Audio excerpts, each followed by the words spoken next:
Pada kesempatan ini saya akan melanjutkan untuk tutorialnya, yaitu setup protokol routing OSPF ya.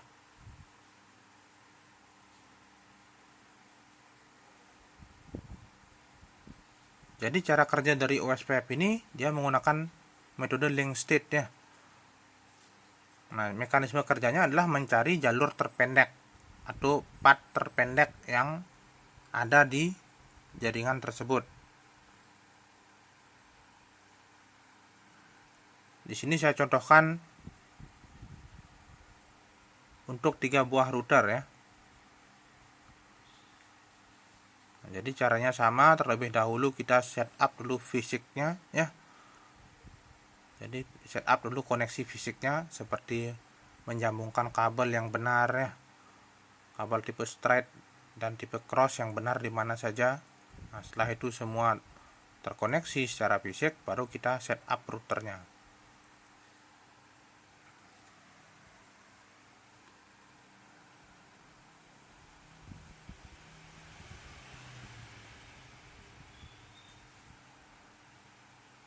Nah, jadi kelebihan dari OSPF ini itu adalah ada di setiap platform ya.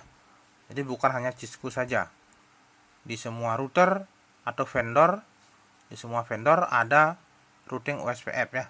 Baik itu Mikrotik, Cisco, dan yang lain sebagainya.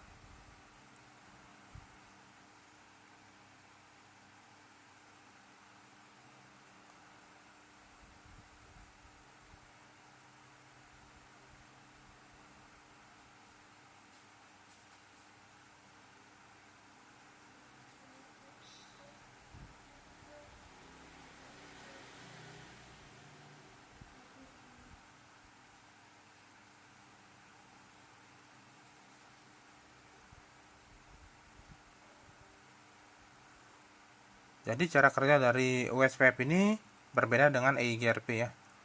Nah, jadi dia menggunakan algoritma Dijkstra. Itu sejenis persamaan matematika ya, untuk menemukan jalur ya, atau path bagian terpendek dalam satu jaringan. Nah, itulah yang akan dipakai. Nah, dalam OSPF ini jaringan dibedakan menjadi beberapa area ya. Dikelompokkan menjadi beberapa area.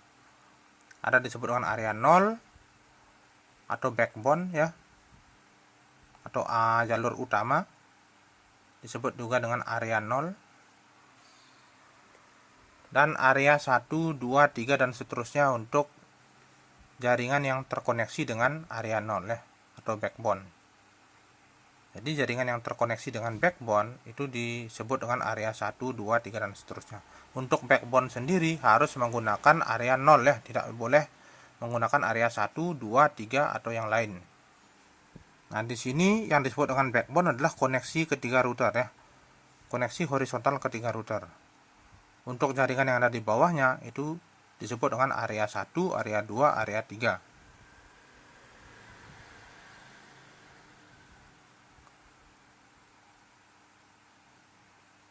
Jadi yang di setup dulu nanti untuk setup OSPF di masing-masing router adalah area 0-nya dulu ya. Habis itu baru boleh area 1, area 2, area 3.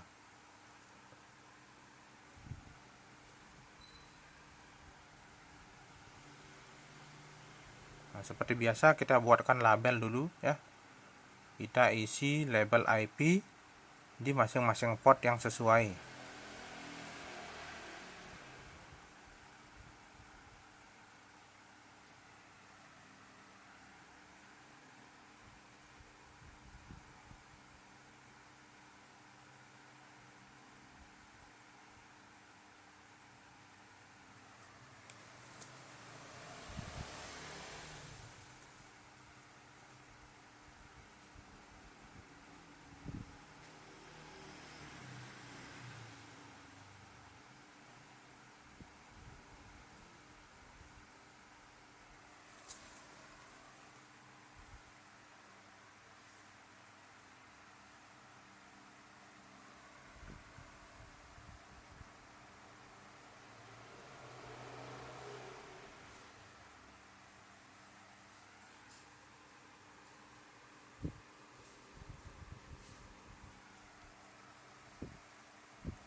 Selanjutnya kita isi IP address di masing-masing fast Ethernet ya. Isi IP yang benar sesuai dengan labelnya.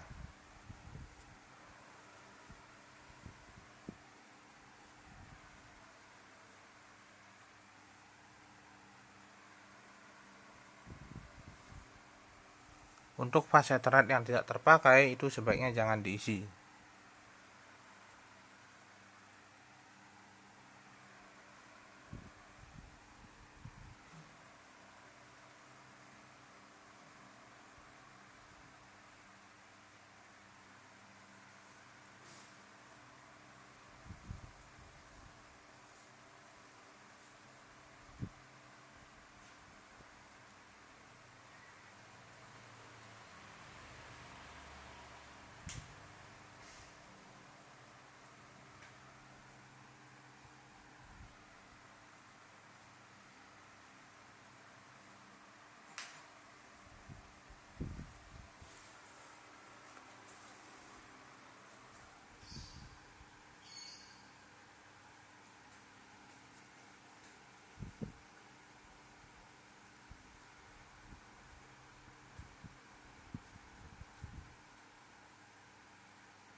Selanjutnya melalui command line interface di masing-masing router kita setup DHCP server ya.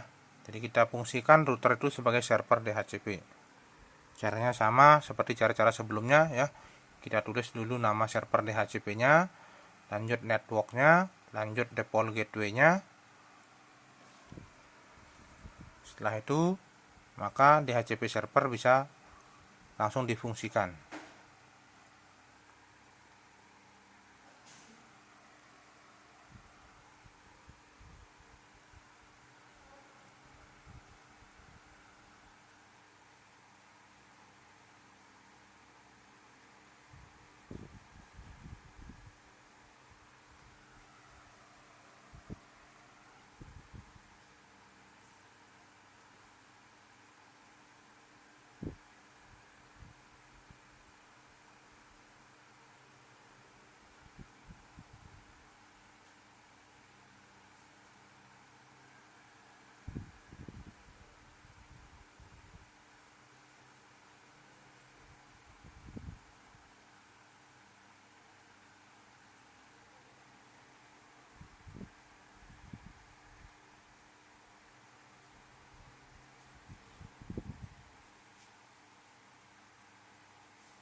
Lanjut setup DHCP server di router ketiga ya.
Nah, setelah itu kita cek IP DHCP yang didapat oleh masing-masing klien ya, apakah sudah benar apa belum. Nah, sudah benar ya, IP-nya sesuai. IP, subnet mask, dan default gateway sudah terisi dengan benar.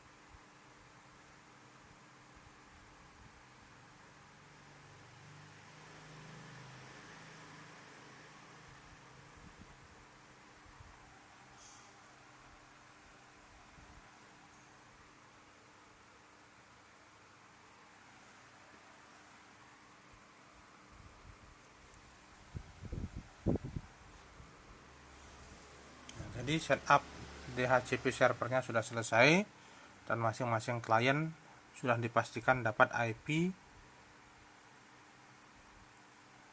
subnet mask, dan default gateway yang sudah benar ya. Nah, ini saya kasih label dulu untuk backbone area. Backbone area atau area 0 ya, itu merupakan area utama. Nah, dalam hal ini adalah jalur yang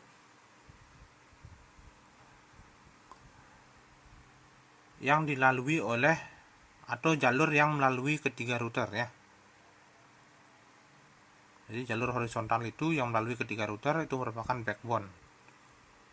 Selanjutnya area 1, area 2, area 3 adalah jaringan yang ada di bawahnya. Area 1 adalah jaringan yang ada di bawah router 1, area 2 adalah jaringan yang ada di bawah router 2, dan area 3 adalah jaringan yang ada di bawah router ketiga.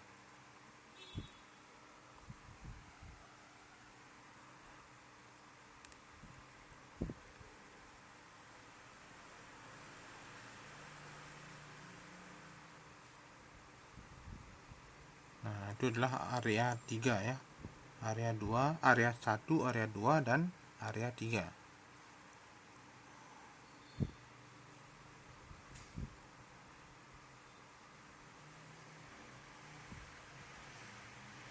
perhatikan ya, label-label itu tolong dihafalkan. Label yang ini di mana tempatnya, atau port yang ini labelnya apa ya. Nah, itu harus diingat ya pada saat setup router atau setup protokol OSPF. Kalau ingat itu akan sangat memudahkan kita ya. Nah, lanjut kita setup OSPF nya itu dengan cara lewat command line interface ya. Itu router OSPF, router spasi OSPF spasi 1 ya. Nah, jadi artinya adalah setup pertama ya. Setup pertama OSPF nya itu melibatkan network backbone ya, network backbone, dan bukan backbone atau area satunya ya.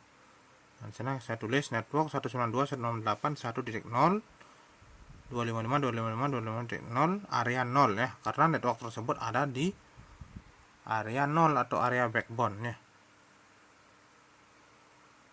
Selanjutnya network 192.168.11.0 atau jaringan yang ada di bawahnya itu ada di area 1.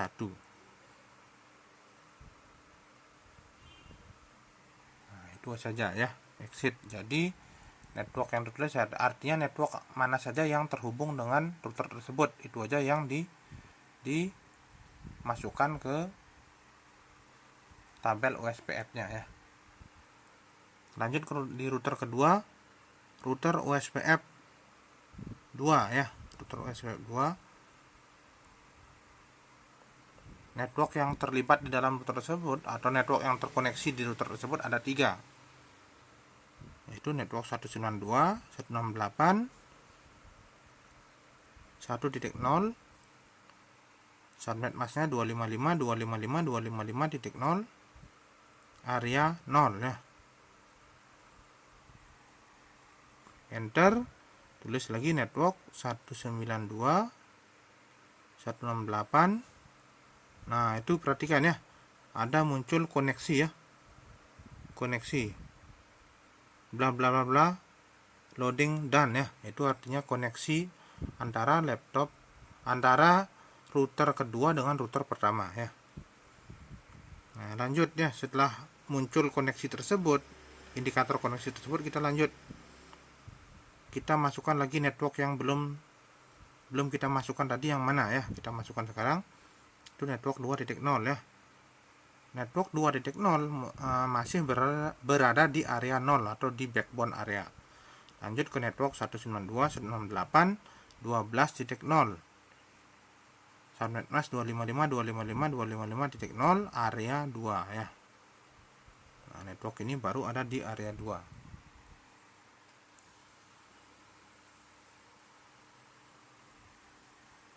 Router kedua sudah, sekarang terakhir router ketiga, kita setup OSPF-nya. Caranya sama ya. Router OSPF 3, masukkan network yang terkoneksi dengan router tersebut. Network 192.168.2.0 ya. Saya begitu.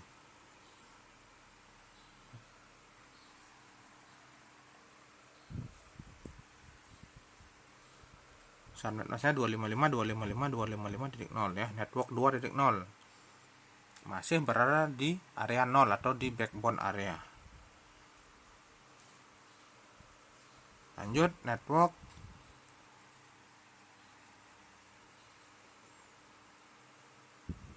yang terkoneksi dengan router tersebut ya, network yang lain, yaitu network di area 3 ya. Nah, itu merupakan indikator koneksinya sudah muncul ya, perhatikan. Nah, sekarang baru masukkan network yang ada di area 3 ya. 192.168.13.0, subnet mask 255.255.255.0 ada di area ketiga atau area 3. Habis itu exit ya, selesai. Nah, jadi cukup sekian untuk koneksi OSPF ya. Nah, selanjutnya kita tes koneksinya. Tes koneksinya apakah sudah jalan apa belum. Nah, file yang pertama ya, kita coba untuk yang kedua kalinya. Nah, ternyata sudah sukses ya. Nah, jadi kalau sudah di setup dengan benar, itu pasti sukses hasilnya. Memang pertama file dulu karena masih ada proses. Nah, kita coba untuk yang kedua kalinya, pasti muncul indikator sukses ya.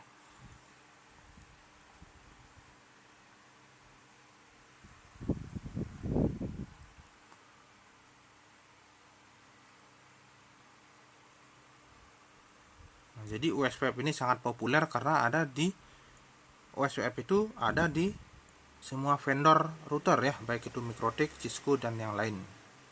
Ya, cukup sekian untuk tutorial hari ini. Untuk OSPF sudah jelas semua ya. Untuk selebihnya dikembangkan sendiri-sendiri. Nanti kalau sudah ada hardware aslinya, coba ya, kita coba.